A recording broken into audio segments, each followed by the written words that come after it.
Hey, what's going on, everybody? So it was about this time last year that I left Medium for Substack. I decided that I wanted to have more control over my publishing and the money I earned.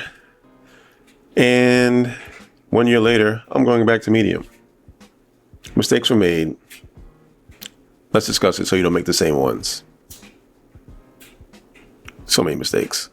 Fun fact, I've yet to record a video for the channel and get it right the first time. Pretty much every single video I have shot at least 2 times, usually 3, before I got close to anything I thought was satisfactory. And this time is no different. I'm looking at the video I shot for what will now be this video, and I realized I spent a lot of time saying a lot of words, but not really getting my point across. And I'm also realizing now that I'm in danger of doing the exact same thing. So let me get to the point. So I should probably start off by saying that both platforms are actually pretty awesome. It really just comes down to what your needs are and how much freedom you want with your publishing in terms of your online content, as well as how much work you're willing to do. Because I think the part that gets lost in a lot of these conversations is the more options you have and the more freedom you have is generally the more work you have to do. So for those of you unfamiliar with Medium or Substack, they are both essentially writing platforms. They do allow for video and podcasting, but at the core, they are designed for writers. Medium works more along the lines of a YouTube situation where they have their own platform and you can get paid on Medium, but a lot of it has to do with some algorithms, but mainly your following count and read time. Read time is a big deal on Medium, much like watch time is a big deal on YouTube. The more time people spend reading, the more you are likely to get paid. Substack, on the other hand, is essentially an email listserv. You grow your email list there or import your email list, and you can create newsletters that go directly to people's inboxes. The cool thing about Substack is you can create paywalls and decide how much your content is worth, what you want to paywall versus what you want to make free. There are a lot of options there that you have available to you. Now, if I'm being completely honest, my leaving Medium was a result of misreading the content landscape, specifically for writers, as well as a bit of sour grapes. At the height of my run on Medium, I was writing for a couple of different verticals, most notably Level, which was a vertical designed for men of color over the age of 40. I got to do different interviews, like with Word Jr. and April Rain. I got to write some personal essays. It was a really cool space, and it was an opportunity to work directly with editors, which I don't get to do very often, as well as, pitch ideas. It was a great situation. And on the financial side, I was getting paid pretty decently for the work I was doing, so wasn't mad at all. The issue was this was at the height of the pandemic, and content at that point, the market was through the roof. We had a captive audience because everybody was at home. And because of that, the desire and the need to create content, to draw eyeballs, to appease advertisers and platforms, it was pretty much out there in terms of the rates I was getting. The thing is, once the lockdown ended, the need for that kind of content changed. So budgets shriveled up, platforms went away, and the landscape sort of leveled out again. I didn't quite, at the time, read the writing on the wall and thought that Medium was essentially underpaying me for my services and other writers for their services, and not realizing that it was just the fact that the market had shifted so drastically and suddenly. So the plan when I left Medium was to try and find a space where I could take more control of my content and its earning potential. And it's around that time that Substack started to pop up on various feeds, whether it's YouTube videos of photographers actually saying how much they enjoyed Substack, as well as other spaces where writers were saying they were shifting over to Substack and it was working out for them. So like I said earlier, there's a lot more flexibility with Substack in terms of controlling your content and setting your rates. With the Medium verticals I was writing to, they essentially owned the content I wrote, much like any other publication. They held the license for, I think, about a year, maybe 2. And in that time, they got to make whatever money they made from that content, and I got paid a one-time fee. Sometimes I would get the residuals as well, but for the most part, it was a one-time fee, and the publication, I think, took on residuals, which is pretty standard. So the plan was to head over to Substack and essentially build my content business from the ground up. I ported over, I think, about 50 email addresses from legacy blogs and other spaces where I had those contacts. I explained that I was going into a new venture, and most of the folks, I think, stayed on. Nobody really unsubscribed. Now, a year ago, like I said, I was around 50 subscribers. I'm currently up to 103. So not a ton of growth for a year.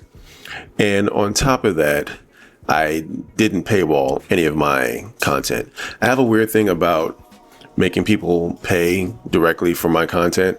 One, because I just feel, for better or worse, that I don't want to keep my writing and my work away from people who can't necessarily afford to pay $5, $10, $15, sometimes $25, depending on which of these email listservs you get on. A lot of folks can't afford that. So I didn't want to exclude anybody. So I was relying on donations, and for full transparency, I never got a single donation on Substack. It just never happened. Now, the other reason I didn't want to create a paywall is because paywalls bring expectations.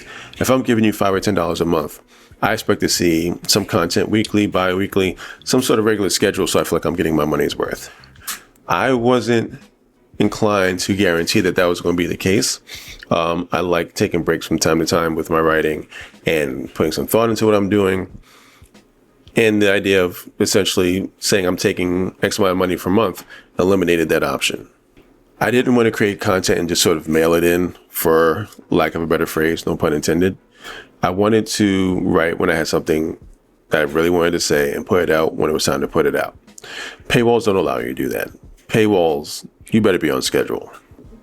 Medium, on the other hand, while it does have a $5 a month membership fee, that is for all the content on the platform. Thousands and thousands of writers. So if I don't write something this week, you don't really miss me the same way you would if you were only paying me $5 a month. This means a couple things. One, I can write when I want to write. There's no pressure to feel like I have to meet some sort of quota or schedule because people are paying me directly. The other thing that means is that I can pretty much write about whatever I want to.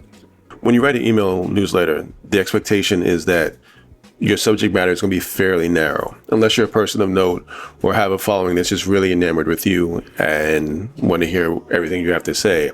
You're going to have to pick a lane and pretty much stick to it. That might be photography, that might be writing, that might be current events. It could be philosophy, it could be any number of things. But whatever your lane is, you pretty much have to stick to it. And again, I don't write that way. I have written about everything from creativity and photography to race and social justice issues. And I didn't want to lose that just because I was now in somebody's inbox. So here's what it comes down to. If you want a writing platform that's basically ready to go in the box to hand over to you and you can just get started immediately, Medium is probably the way to go. If you want something to be a bit more flexible and to fit more into an entrepreneurial space, Substack is the one you really need.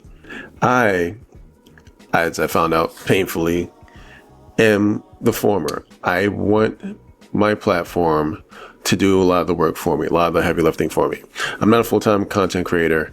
And more importantly, I'm not selling a specific product.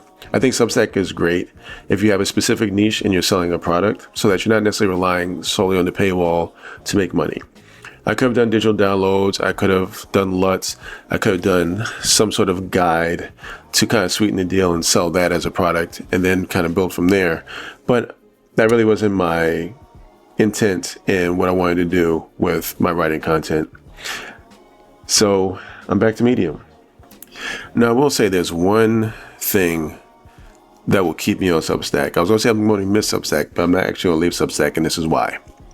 Substack has their own social media feed, essentially. It feels part like Twitter, part like Facebook, but the entire feed is nothing but writers and creatives sharing ideas, sharing their content, their work. It's really, really great for inspiration and just kind of meeting folks that are like you. If Medium had something similar, I would probably not bother with Substack anymore. Or maybe I'll just do both. Being in online spaces where it's all creators is lovely. I highly recommend it. Even if you go to Substack and never actually put out a newsletter, it's worth it for the feed alone. 100%. So going forward, I will almost exclusively be on Medium. I'll be on Substack just because I enjoy it, and I'll probably share more on the social media side of it, the feed itself. But I don't know if I'll be publishing a lot of content on Substack going forward. And like I said in my last video, I'm basically pairing written pieces to these videos. So think of the videos as a TLDR to the written pieces. But please check out the Medium space. I will be writing about things outside of what's on this channel as well. So I think I'm still worth subscribing to and checking out. And yes, if you are on Medium or Substack, please comment. Let me know what your experience has been overall. Share your Medium Substack feeds. I would be happy to see them. I'm sure other folks would too. And yeah, I will talk to you all later. Peace.